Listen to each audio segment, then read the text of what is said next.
mental health is the foundation for emotions, for thinking, for communication, for learning, for resilience and self-esteem.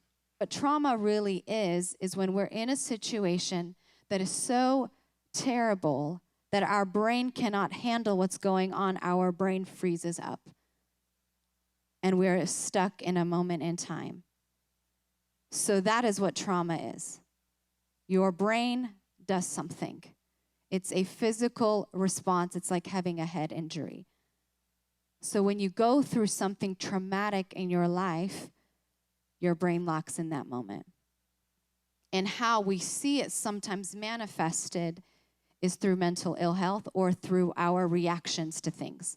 Some of us have had trauma that we've never addressed, and we are addressing it by how we live our lives, by our reaction to things, by how we respond to things. And we are taught as a culture to constantly numb, and we're always trying to surface level fix things that are deep and are internal. And we see that even with the whole, gender thing going on. And I'm so glad we addressed that as a church. But again, we're externally trying to fix something that is a deep trauma wound that is internal.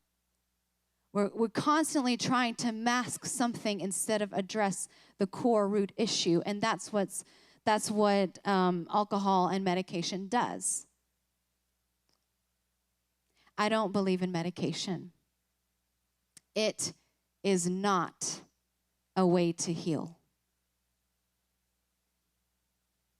Medication will not help you in the long run. I have never met somebody who has taken medication and been freed. What it does is it locks you in that headspace and that cycle, and you are stuck there a lot longer.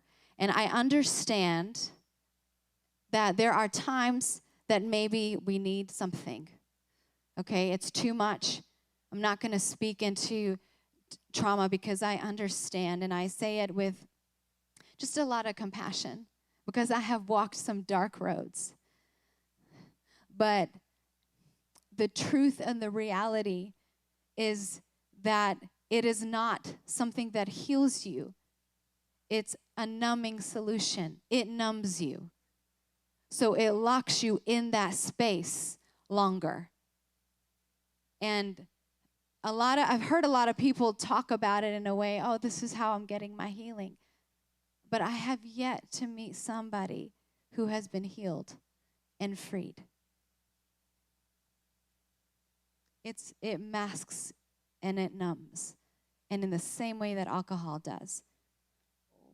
Trauma and mental illness is not a life sentence.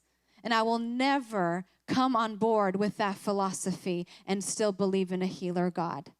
One that I have to talk about that is really important is relationships. It's family, it's marriage. This is a huge trigger for mental ill health. And our homes are not meant to be a war zone. They're meant to be Eden. Our marriages and our relationships are meant to be a safe haven where we run to each other and we sort it out. Our children are not supposed to come home to a war zone that breeds mental illness in them later in life and trauma. Our homes are supposed to be a place where we work things out and we talk through things and we make plans and solutions. Why am I going to continue doing something that is wounding my spouse? Because in the long run, that's going to not just destroy my spouse, it's going to destroy my children. I said this the last time I spoke, but what we don't overcome as adults, our children are going to have to walk through and overcome. And you see it played out over and over again. There's a family drama, and it passes down to the next generation and the next generation.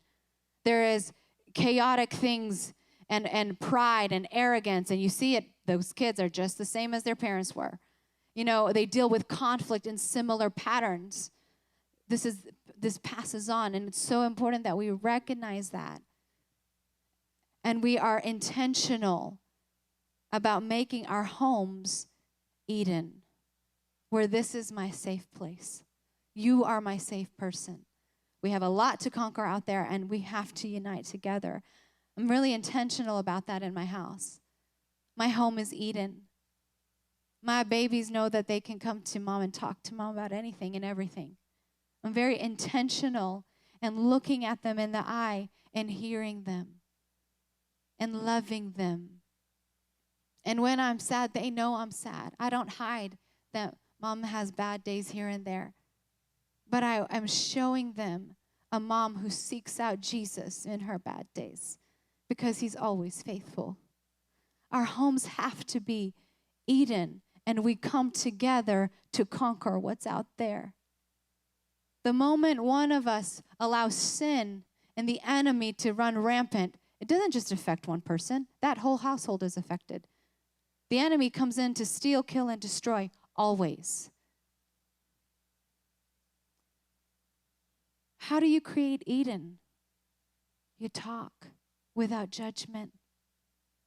You say how you feel without the other person condemning and judging you. That's where safety is built. Your kids should be able to come to you and know that your arms are open regardless of their struggle or what they're carrying. That's how you build Eden. A few other things that trigger mental illness is hypocrisy. Is when I say one thing but live another. When I'm presenting a certain thing on social media or when I come to church or when I go with people, but internally I'm struggling so much. We start allowing our brain to split into all these different personalities. That's how you can see people do evil things and then go and present themselves like they're caring for the world. This is a mental illness. Another way that we see is when we have a set of values and we know we should be doing certain things, but we're not doing them. Whether it's in a work scenario, then we start splitting that off, and that brings a lot of distress because you are not aligning with the things that you value. Another way that we feel triggered with self-worth and things like that is when we don't keep our word to ourselves. When we say, I'm going to do this, I'm going to be this, I'm going to make these choices, and we don't do it, we have disappointment in ourselves, and that starts eating at our self-worth.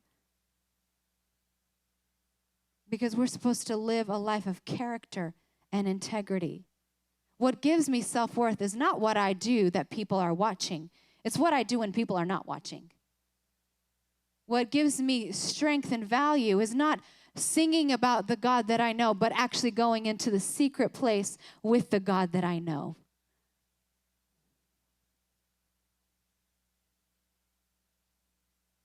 What gives me freedom is being the same everywhere. And often, unknowingly, we sabotage our destiny by constantly living in comfort. The enemy of your greatness, of your destiny, is comfort, 100%. We don't like to talk about God of the tension. We like the God of blessing. We like the God of favor. We like the God of victory. But we don't want to talk about God of the wilderness. We don't want to talk about the wrestle and the struggle. You know, we see this a lot, and part of maturing is not that, it's not an age thing. Maturity is having emotional restraint. It's having responsible reactions and reasonable responses. That's maturing.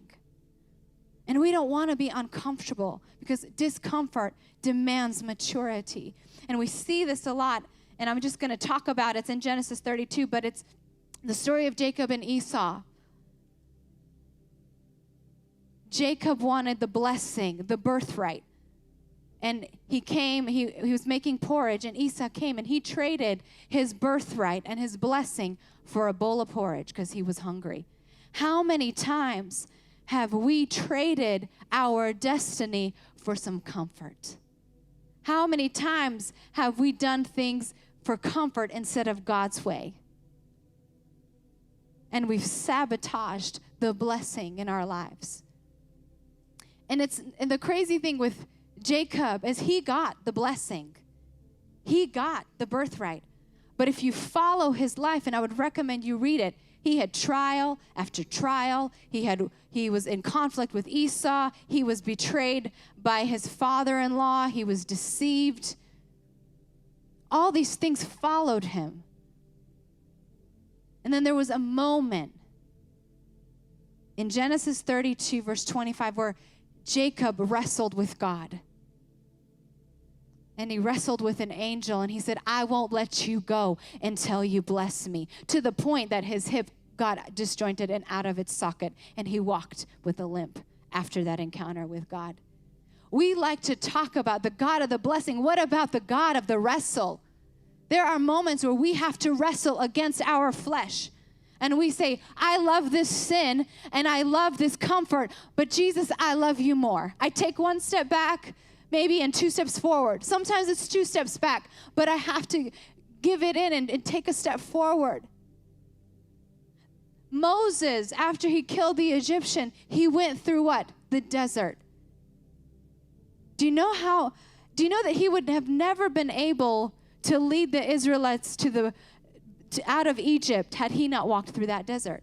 He learned a lot about the desert to lead 4 million people through it. If you want God to use you, you have to be willing to go through a desert, to be tempted and tried, to be uncomfortable and stretched. Jesus, 40 days and 40 nights, he was tempted by the devil and he was fasting. Only after that did he start ministering and healing the sick and casting out devils. You will never know the God of the blessing until you know the God of the desert and the God of the wilderness. You will never see breakthrough until you meet God in that place of wrestling, and no one can do it for you. No preacher, no pastor, no leader. It's not a prayer. It's your own personal wrestle with God, that I love you more than my sin. God, I love you, and I choose to trust you in hell and in chaos. I still trust you. Even when everything around me is going to pieces, I still trust you. I will not turn my back on you.